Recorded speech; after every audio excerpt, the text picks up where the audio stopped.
Ready to go!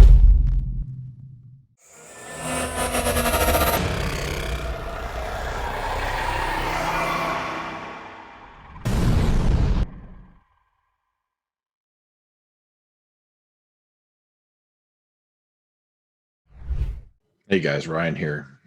Hey YouTube. Thank you guys for watching.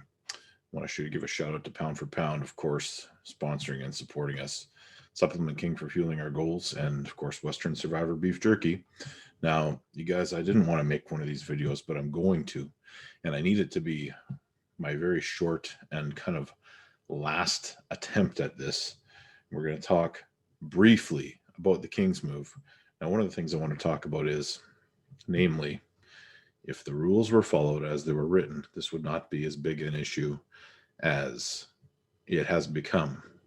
If Devin Larratt wasn't doing it, it wouldn't be as big of an issue as it has become. There are some changes that have made the extreme version of the King's move very prevalent in our sport. Now, all of these things being considered, if the World Arm Wrestling League would switch back to a 7x7 pad instead of a 9x7 pad, a lot of these things would go away. And I'll show you what I mean. And I'm just going to quickly bring up a couple of different things. Now, this particular match we're checking out right now, this is Dave Chafee, Devin Larratt. I want you to keep this in mind. Look at how far back, I know you can't see it from this angle, that elbow is on that 9-inch pad. This on a 7x7 pad would for sure be called as an elbow foul. Now keep that in mind for 1 second as I switch this view over to this version of the King's move. Clearly, Michael Todd's elbow is on the pad. Now, the other difference you're going to realize here is that Michael, although while this isn't pretty, he is within the rules that are set out.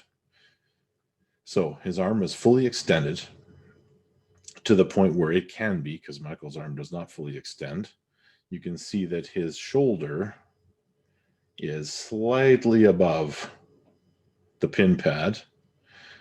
And while his upper arm is in a downward angle, he is in between 12 and 9 winning position. So what Michael is doing right here constitutes a legal move. On the flip side of that, if you go back to the Dave Chafee Devin Larratt match, Dave is in a winning position. He is between 12 and 9 on his side of the table. He is clearly in a winning position. Devin is almost fully extended. So he's in a losing position and his upper arm is in a downward position. This, under many rule sets, is a foulable offense. At this point, one could argue that Devin's arm is defeated. So sitting here, putting all of this pressure on the bones is, in a way, no longer arm wrestling, and he is simply holding in a position where he can't be pinned until this brute over here gets tired and Devin can regroup himself, come up, and finish that match. These are all things that can be addressed. They can be. But this right here, it's an ugly move. And if I'm being honest, it looks like shit. You can say that it's advanced. You can label it with whatever you want. Devin, if you weren't doing it, you wouldn't be supporting it. This is not the advancement of arm wrestling. This is a step in the wrong direction. So I don't necessarily agree with calling it, well, maybe I do. Maybe it is desperation a little bit when you get extended that far. I myself have caught in an open top roll, but never to the extreme point that I am below the table, fully extended, with my arm in a downward position. There's very simple changes. One of them is referees enforcing the rules that they already have. Come on, you guys. Just because that guy is a name doesn't mean you should let him get away with certain things. Other thing is slight changes.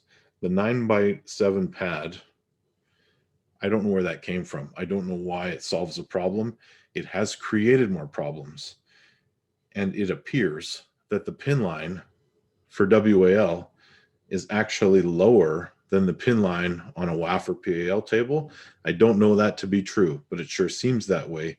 And perhaps it is because of the longer pad that it appears to be that way. Raising that pin line a little bit, shortening those pads, brings back arm wrestling to where it should be. Those are my thoughts. Thank you guys for watching. Yes, that's a man!